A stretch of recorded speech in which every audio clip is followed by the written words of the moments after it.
जो आपके यहाँ जो गवर्नर साहब हैं वो लगातार किसी न किसी कंट्रोवर्सी में आते रहते हैं, चाहे ओथ दिलाने का हो, जो रातों रात से लेकर के इस शिवाजी जी के कंट्रोवर्सी तक, आप क्या कहेंगे इस पर? क्या कहेंगे? अभी राजभवन तो बीजेपी का मुख्यालय बन चुका है हर स्टेट में, ये नहीं होना चाहिए। देखिए, कोई किसी पार्टी से पहले जो कांग्रेस के भी राज्यपाल बने हैं, ऐसा नहीं कि नहीं, अपने ही लोगों को राज्यपाल बना दिया जाता है, या कोई आईएएस होता है, कोई आर्मी ऑफिसर होता है, उनको जम्मू कश्मीर वो अंडमान जैसे लोग भेज दिया जाता है, उसमें कोई गलत नहीं है काम।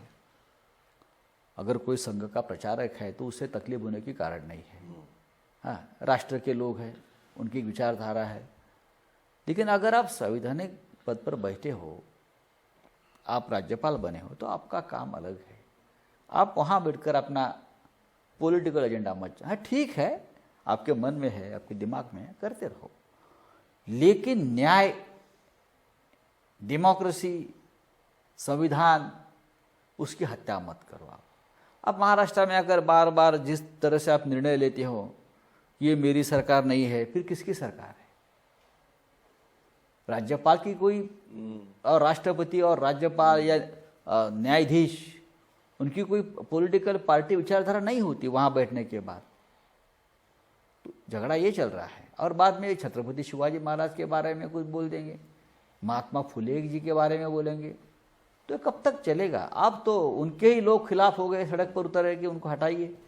नहीं, ये केवल महाराष्ट्र की बात नहीं है सर, केरल की भी बात है, तमिलनाडु की भी बात है। तो आपको लगता है इसमें एक बड़ी चिंतन की जरूरत है? कुछ ना कुछ आप जो अपोजिशन पार्टियां, उनको कुछ ना कुछ करना पड़ेगा। देखिए, आज हमारी अपोजिशन की बात कौन सुनता है और कौन मानता है, लेकिन इसलिए अपोजिशन को स्ट्रांग करना पड़ेगा, इसलिए तो ये सब चल रहा है। लेकिन बात माननी पड़ेगी, एक दिन आएगा, एक समय आ जाएगा, बात माननी पड़ेगी। एक अंतिम का सवाल है संजय जी, 100 दिन में आपको कितना बदल दिया ये 100 दिनों ने, पर्सनल एक्सपीरियंस से, मैं आपको पॉलिटिकल बताता एक्सपीरियंस से? हूँ, मैं आपको बताता हूँ, बड़े जेल अर्थर रोड बड़ा जेल है, 1 घंटा भी 100 दिनों जैसा लगता है। 1 घंटा भी अगर निकलता रहे, 1 घंटा हो गया, फिर दूसरा घंटा आ जाएगा। बहुत कठिन होता है जेल में रहना। आप देखिए, मेरी है सब देख सकते हो। हाँ, मैं आपका रिएक्शन समझ सकता हूँ, बॉडी का रिएक्शन। हाँ, मेरा बॉडी में बहुत बदलाव हो गए हैं मेरे शरीर में।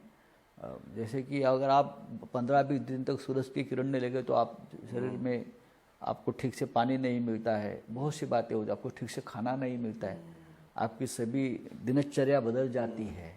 हाँ, आप सोच नहीं सकते, आप बहुत सी बातें भूल जाते हो, कम्युनिकेशन गैप होने से वजह से बहुत सी बातें आप भूल जाते हो, नाम याद नहीं आते आपको। तो ये तो बदलाव होता है, लेकिन हमारे जैसे लोग हैं जो हमारा मनोबल अच्छा रहता है, ठीक है, कभी ना कभी मरना है, कभी ना कभी लड़ना है, कभी ना कभी सीने पे गोली खानी है, उससे मेरी पार्टी बढ़ेगी, मेरा विचार बढ़ेगा, इस विचारधारा के हम लोग हैं, इसलिए हम लोग नो कॉम्प्रोमाइज जेल में चले जाते हैं। संजय राउत के तेवर नहीं बदलेंगे, भले ही। क्यों बदलेंगे? मैंने तो पहले भी कहा था, आप मुझे जेल में डालो या गोली मारो, संजय राउत रहेगा, और किसी झूठे मुकदमे मुझे फंसाइए।